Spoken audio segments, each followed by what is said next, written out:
की हमारे पास second video है विच इज़ रिकॉर्डिंग नंबर 22। तो पहला हमारे पास है लिमिट ऑफ आइडेंटिटी फंक्शन। ये आपको पता है identity function f of x is equal to x की इक्वल होता है। तो आपने अगर फाइंड करना हो limit x approaches to c of f of x, तो एफ ऑफ एक्स की वैल्यू क्या है, एक्स है। तो आप एक्स की जगह जब सी की वैल्यू पुट करोगे यहाँ पे, तो आपके पास क्या वैल्यू निकल आएगी, सी वैल्यू निकल आएगी। यानी कांस्टेंट जो होगा वो एक्स को आप उसी कांस्टेंट से रिप्लेस करोगे जिसको एक्स अप्रोच करता है। सही है। लेट्स सपोज मेरे पास F of X function given है, देन मैंने फाइंड करना है X approaches to -7 F of x. तो ये किसकी इक्वल होगा, ये उसी कांस्टेंट की इक्वल होगा जो यहाँ पे लिखा होता है। सही है, that will be equal to limit x approaches to -7 F of x. मेरे पास क्या है, वो है एक्स। सो एक्स जो होता है वो -7 को अप्रोच करता है, तो यहाँ पे एक्स की जगह मैं -7 पुट कर लूँगा। सही है। ग्राफ पे हमारे पास ये है कि ये हमारे पास आइडेंटिटी फंक्शन का ग्राफ है ना, जो कि आपने पढ़ा है फर्स्ट एंड थर्ड क्वाड्रेंट को हाफ में डिवाइड करते हैं। तो एक्स की वैल्यू -7 कहाँ पे, एक्स की वैल्यू -1 -2 3 4 5 6 7 -7। सही है। तो यहाँ पे आपके पास क्या है, यहाँ पे फंक्शन की वैल्यू आप देखें तो वो किसको अप्रोच करती है, वो -7 को अप्रोच करती है, वाई वैल्यू -7। सही है, जो कि इसकी लिमिटिंग वैल्यू है। एक्स की वैल्यू यहाँ पर -7 है, तो यहाँ पे मेरे पास फंक्शन की वैल्यू भी -7 है। ठीक है, एक्स -7 को अप्रोच करता है। अच्छा, एक बात याद रखिए कि आपके पास फंक्शंस की वैल्यूज़ क्या होती है। फंक्शन की एक्स की वैल्यू आपके पास हॉरिजॉन्टल एक्सिस पे होती है, और ये जो होता है ये हमारे पास एफ ऑफ एक्स होता है। आपने फंक्शन की वैल्यू अगर देखनी है, आपने उससे इस पॉइंट पे आपने फंक्शन की वैल्यू देखनी है, तो आप वाई एक्सिस पे परपेंडिकुलर ड्रा करोगे, जो कि यहाँ पे 6 बनती है। सही है, यहाँ पे आपने फाइंड करनी है तो आप इस पर परपेंडिकुलर ड्रा करोगे। तो जब भी मैं कहूँगा कि फंक्शन की वैल्यू, तो आपको पता होनी चाहिए कि उस पॉइंट पे आपने वाई एक्सिस पे परपेंडिकुलर ड्रा करना है, तो जहाँ पे टच करता है वो उस फंक्शन की वो उस पॉइंट पे वैल्यू होगी। सही है। सो ये मेरे पास डोमेन या एक्स की वैल्यू, यहाँ पे एक्स की वैल्यू क्या है, तो मैं एक्स एक्सिस पे परपेंडिकुलर ड्रा करूँगा। सही है, एक्स की वैल्यू। और जब मैं कहूँगा कि फंक्शन की वैल्यू क्या है, तो मैं वाई एक्सिस पे परपेंडिकुलर ड्रा करूँगा। ये आपने याद रखना होगा।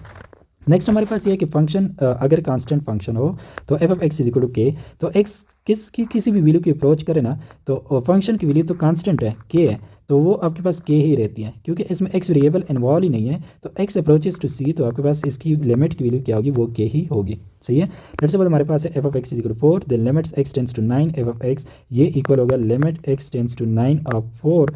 तो ये 4 तो एक कांस्टेंट वैल्यू है, तो दैट इज इक्वल टू 4। सही है। अब ग्राफ पे इसका मतलब क्या है कि मेरे पास ये y इज इक्वल टू 4, ये मेरे पास y इज इक्वल टू 1 है, ये 2 है, 3 है, 4 है। तो ये मेरे पास y इज इक्वल टू, यानी f of x is equal to 4 का ग्राफ है।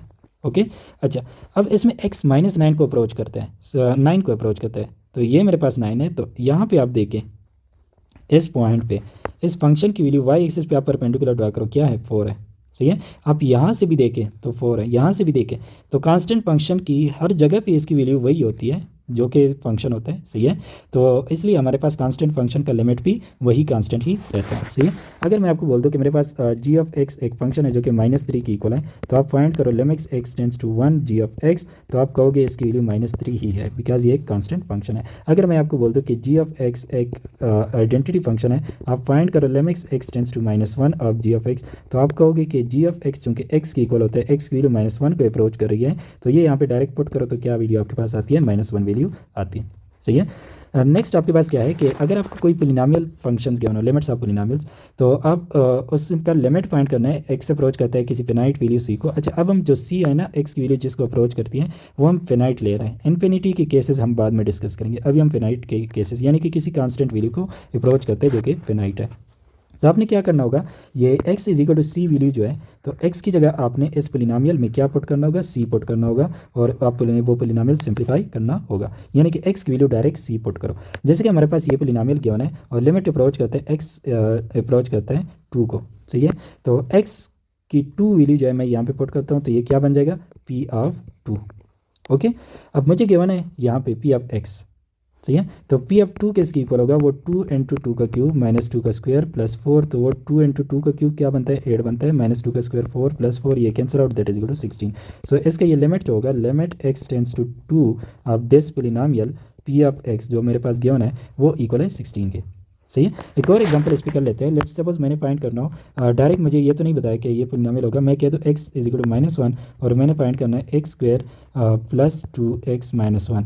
ये मैंने फाइंड करना है। अब ये मेरे पास एक पोलिनोमियल है, तो x की -1 वैल्यू मैं यहाँ पे डायरेक्ट पुट कर लेता हूँ। तो ये मेरे पास क्या बन जाएगा, this will be equal to x square है तो -1 का स्क्वायर, x की वैल्यू -1 यहाँ पे मैं पुट कर लेता हूँ। तो -1 का whole square plus 2 into x plus 2 into x की वैल्यू -1 है, एंड एंड पे मेरे पास क्या है -1। सो -1 का स्क्वायर 1 और ये मेरे पास -2 -1 that is equal to -2।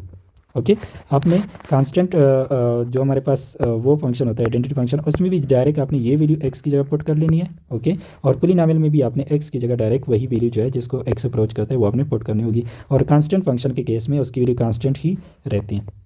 Next हमारे पास रैशनल फंक्शन होता है जो कि पोलिनोमियल का डिवीजन होता है, आपके पास पोलिनोमियल डिवाइडेड बाय पोलिनोमियल के फॉर्म में होते हैं। तो उसका लिमिट x अप्रोचेस टू किसी कांस्टेंट नंबर के, तो आपने x इज इक्वल टू सी जो है इसकी सी वैल्यू यहाँ पे भी पुट करनी है और यहाँ पे भी पुट करनी है। बट कंडीशन आपके पास ये है कि ये फिर क्या बन जाएगा, p ऑफ x की जगह p ऑफ c बन जाएगा, q ऑफ x की जगह q ऑफ c। तो आपको पता है कि डिनोमिनेटर तो जीरो नहीं होना चाहिए ना, तो q of c should be not equal to zero. अगर ये जीरो आता है तो आप इस लिमिट को अभी सॉल्व नहीं कर सकते। ओके, अभी हम 0/0 वाले cases, any number by zero वाले केसेस वो अभी हम डिस्कस नहीं करते, वो हम बाद में डिस्कस करेंगे। जो हमारे पास इनफिनिट या इनडिटर्मिनेट या अनडिफाइंड केसेस होते हैं वो हम बाद में डिस्कस करते हैं। ओके, अब यहाँ पे क्वेश्चन है कि f q of c is not equal to zero, then the limit of the rational function f फी of x divide by q of s x approaches to a number c, then वो हमारे पास क्या होगा, x approaches to number c, यानी कि मेरे पास है limit x approaches to c और इस फंक्शन का p of x by q of x का। सही है, तो इसमें x की वैल्यू c जो है वो डायरेक्ट पुट करो यहाँ पे, तो क्या बन जाएगा p of c divided by q of c। और आपको गिवन है कि q of c non zero है, ये जीरो की इक्वल नहीं है डिनोमिनेटर, तो इसमें कोई मसला नहीं है। हमारे पास क्या होगा, ये ऑप्शन ए हमारे पास इसका करेक्ट ऑप्शन होगा। सही है, तो ये हमारे पास चंद फंक्शन की constant function, identity function, polynomial function और रेशनल फंक्शन में आप लिमिट्स किस तरह से फाइंड करोगे। ओके, नेक्स्ट वीडियो में मिलते हैं।